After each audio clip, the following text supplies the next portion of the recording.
Olá pessoal, tudo bem com vocês? Aqui é o professor Wesley e essa é a nossa sétima aula do curso de Evolução para o Ensino Superior.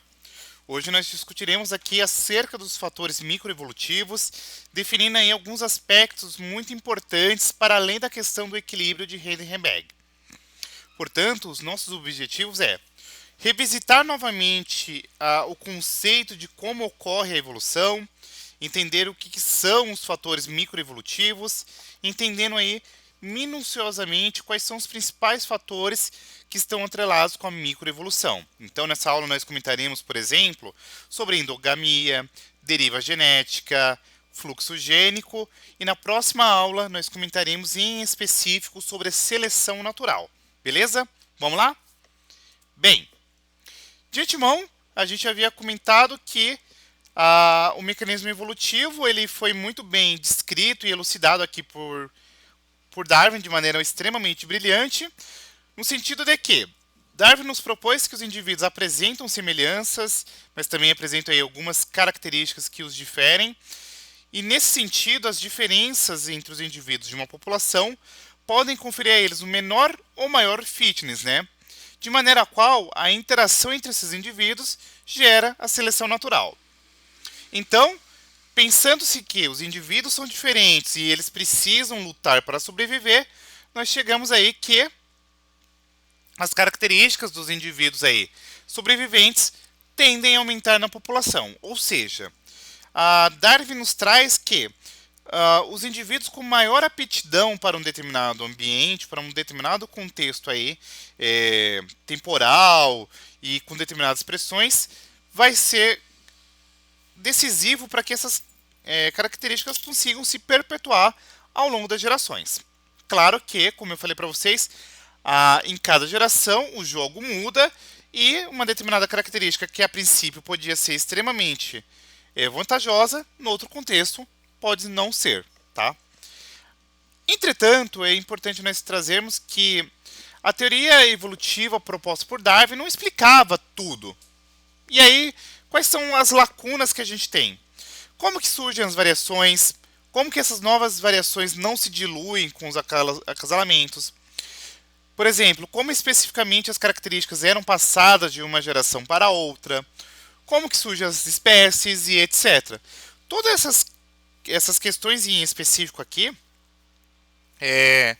trouxeram, de certo modo, um descrédito para a teoria darwiniana. Então, a gente não conseguia conceber com exatidão como que tudo isso acontecia, tá? E nesse sentido, qual que é a grande sacada? Essas respostas, de fato, elas só conseguiram ser bem compreendidas e elucidadas a partir da década de 60.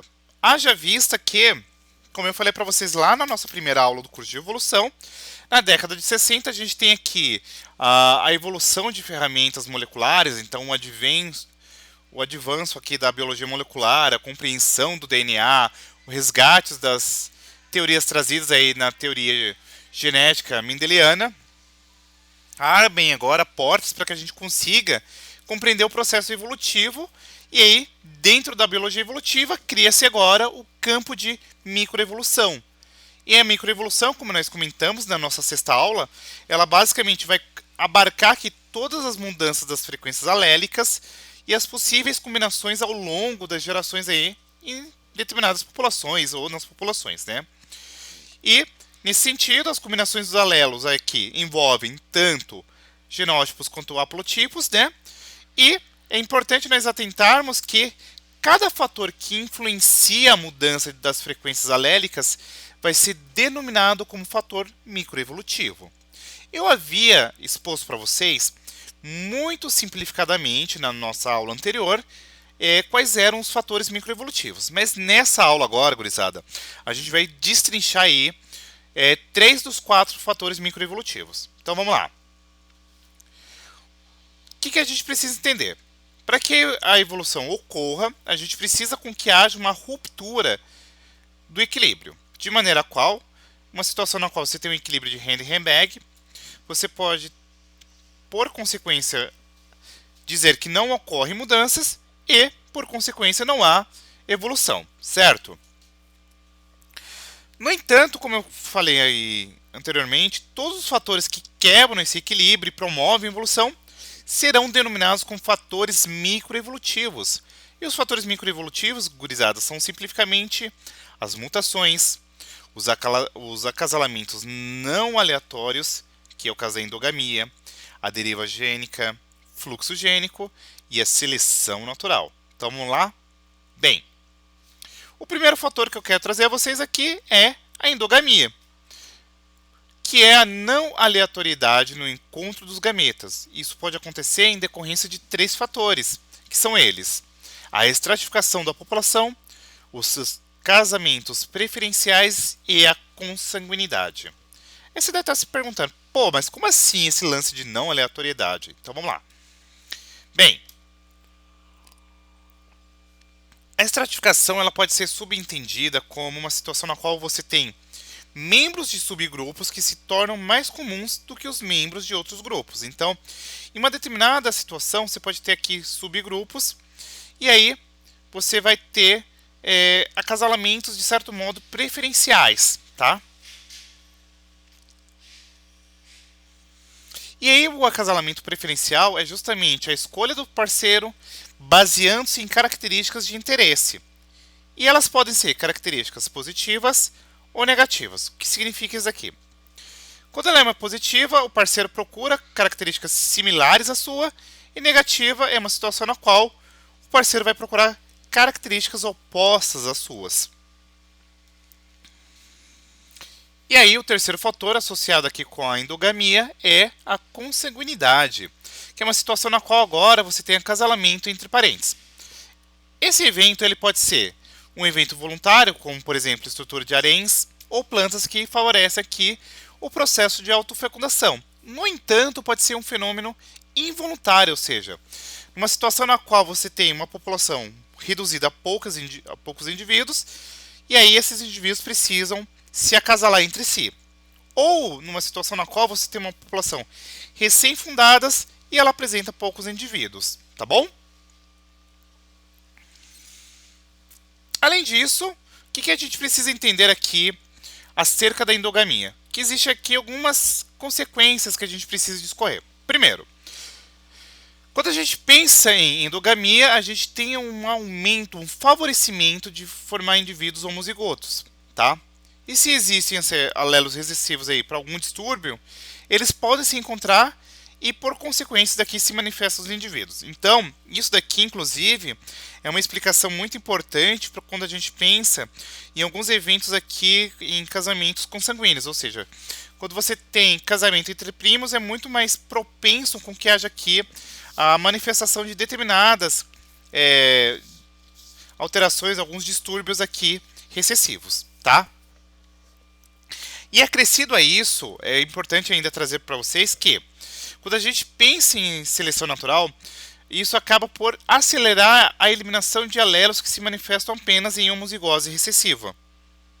E a intensidade da endogamia numa população é dada aqui por um coeficiente que nós denominamos como coeficiente de endogamia, que varia de 0 a até 0,5. Um outro fator aqui é a deriva genética, que é basicamente uma situação na qual a gente pode entender o seguinte: os indivíduos da próxima geração são basicamente frutos de uma amostra dos gametas da geração anterior. Então, o que significa isso aqui? Quando a gente tem uma situação que um determinado alelo tem a sua frequência aumentada, a gente precisa entender que os gametas do seu tipo alcançarão aí a fecundação. E esse fenômeno aqui ele está diretamente atrelado numa situação na qual a frequência dos alelos vão variar por efeito de amostragem dos gametas, e aí isso daqui a gente vai entender como deriva genética, ou seja, somente por deriva as frequências ficam flutuando para cima ou para baixo, por isso que a gente fala que tem aqui a situação de deriva. A deriva genética ela pode ser entendida da seguinte maneira, ó, vem comigo. Você tem uma determinada população, a população 1, 2, 3, 4 e a 5. E aí você tem os alelos, e esses alelos eles podem sofrer flutuações ao longo das gerações, tá? De maneira qual, o que a gente precisa entender? O efeito da deriva genética é basicamente influenciado pelo tamanho da população e pela proporção dos alelos aí existentes nessa população. Em populações extremamente pequenas, a amostragem dos gametas é pequena e, por consequência, o efeito de deriva genética é maior. Em contrapartida, se a população é grande, a amostragem dos gametas é maior e isso acaba por influenciar um efeito de deriva menor, tá? Alelos em maior proporção tendem a aumentar em maior frequência. De maneira qual, o que vocês precisam entender? Ó, você tem aqui uma população pequena, certo? E aqui é a amostra dos gametas. Quando a gente pensa em uma população muito grande, essa é a amostra dos gametas, tá bom?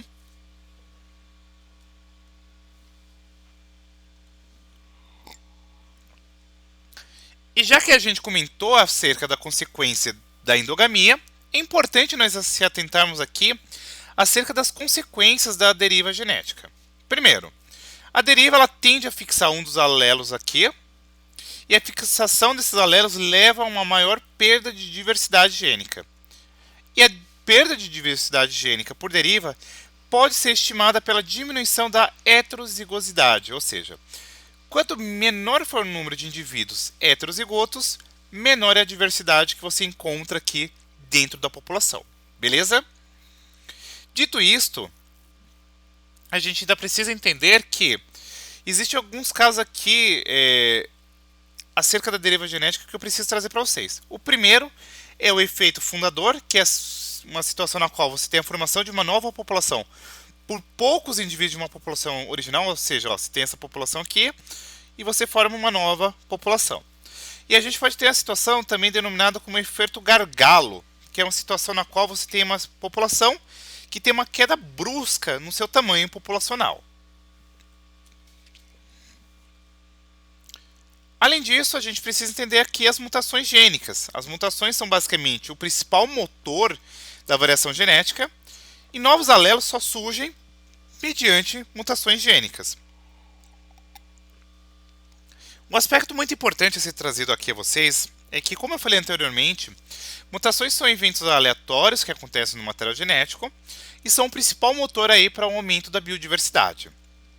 Quando a gente fala de recombinações, eu preciso que vocês entendam que é basicamente uma situação apenas na qual você vai ter aqui haplotipos aí recombinando seus alelos, tá? E nesse sentido, as mutações elas são muito baixas, tá? Mas não são menos importantes. As mutações são responsáveis aqui pelo surgimento de novos alelos e apenas a mutação não pode ser responsável aqui por mudanças aí drásticas nas frequências alélicas, tá? Elas variam entre os tipos de mutações, regiões, o tipo de genoma e o organismo. Ó, então, por exemplo, se a gente pegar um bacteriófago, ele tem aqui ó, uma taxa de mutação de 2,5 vezes 10 elevado a menos 9. Uma Escherichia coli tem uma taxa de mutação de 2 elevado a 10 a menos 8. O milho, por exemplo, apresenta aqui já uma taxa de mutações completamente diferente. Se a gente pegar o vírus causador da imunodeficiência humana, apresenta uma outra taxa de mutação. Se a gente pegar o SARS-CoV-2, o vírus causador da Covid-19, tem uma outra taxa de mutação e por aí vai. O aspecto mais importante a trazer para vocês é que quando a gente fala de mutações, que são essas mudanças aleatórias, que não tem como ser previstas aí no material genético, a gente pode ter alguns destinos. Primeiro, as mutações quando surgem, elas estão sempre numa frequência muito baixa e a gente pode ter deriva genética ou seleção natural. Por deriva genética, se a população não for muito grande, a tendência é que ela seja perdida por deriva. Se for por seleção natural, novas mutações geralmente não trazem efeitos benéficos de impacto imediato e são varridos pela seleção natural. Claro que isso não é uma regra, porque a depender da situação, isso pode ser vantajoso e aí pode perpetuar-se aí de uma geração para outra. E aí a gente precisa entender que a mutação ela vai ter aqui um equilíbrio muito tênue entre os fatores de deriva genética e seleção natural, tá? De maneira qual é importante trazer para vocês ainda que existem determinados contextos no qual uma mutação não gera efeitos no fenótipo, ou seja, se você tiver uma mutação em regiões não codificadoras, mutações silenciosas, mutações sinônimas, isso vai acarretar uma mutação neutra que não vai mudar o fenótipo, e isso aí, por consequência, não sofre efeitos da seleção natural, e aí não vão ter efeitos significativos, tá? Elas variam principalmente por ação da deriva, e a taxa de evolução desses alelos é geralmente mais alta, tá? E as mutações, portanto, têm duas taxas distintas que eu preciso trazer a vocês, que é a taxa de mutação e a taxa de fixação, ou também denominada como taxa de evolução. A taxa de mutação, simplificadamente, é uma situação na qual a frequência pela qual essa mutação ocorre, ela vai ser espontânea ao longo das gerações, beleza? E a taxa de fixação ou evolução, ela basicamente nos traz o seguinte dado, gurizada. Ela vai representar a frequência dos alelos que surgem, tá? Então, surgiu uma determinada mutação e isso gerou um novo alelo. Esse alelo ele pode sobreviver na população e, sobre efeito de seleção e deriva genética, continua aí de uma geração para outra. Nós temos também aqui a situação denominada como fluxo gênico, ou também denominada como migrações, que é basicamente uma situação que envolve dois fenômenos que são bem simples de serem entendidos. A imigração, ou seja, a chegada de um determinado alelo numa população, e a imigração, que é a saída de um determinado alelo. Basicamente, quando a gente fala de fluxo gênico, eu quero que você entenda que envolve a incorporação ou perda de alelos aí dos indivíduos que chegam ou partem de uma determinada população. Então, nesse exemplo aqui, você tem uma população 1, você tem aqui uma frequência do alelo A, que é igual a Q1. Você tem aqui a população 2, que tem uma frequência aqui, igual a Q2, tá? Você pode ter uma migração, e aí você tem uma população 2 pós-migração, tá? De maneira a qual o fluxo gênico tem dois efeitos principais. Primeiro, ele aumenta a variação genética dentro das populações, ou ele pode reduzir a variação genética aí, a depender das populações que se comunicam. Então vamos entender isso aqui de maneira simples. Bem, quando a gente fala de efeito de migração, a gente tem três fatores que precisam ser entendidos. Primeiro, a taxa de migração da população 1 para a população 2. Então, é o número de migrantes dividido pelo tamanho da população receptora. A frequência dos alelos na população 1, P1 e Q1, e os alelos da população 2, P2 e Q2, tá? A literatura adotada foi essa daqui. Claro que eu utilizei principalmente o Futayama e o Hidler, mas eu queria trazer para vocês o seguinte, voltar aqui só por descargo de consciência, acerca disso aqui. Quando a gente fala de fluxo gênico, a gente pode ter uma redução dos alelos ou aumento dos alelos na situação na qual essas populações se comunicam, beleza? E se porventura você tiver gostado do vídeo, deixe o seu like, curta, compartilhe, comente. Se você não tiver gostado, pode deixar o dislike, mas se puder dar uma sugestão, olha, não gostei de tal ponto, poderia melhorar isso, ou explicar tal ponto com mais detalhe, vai ser um prazer ler, tá bom? Um super beijo e até a nossa próxima aula. Fui!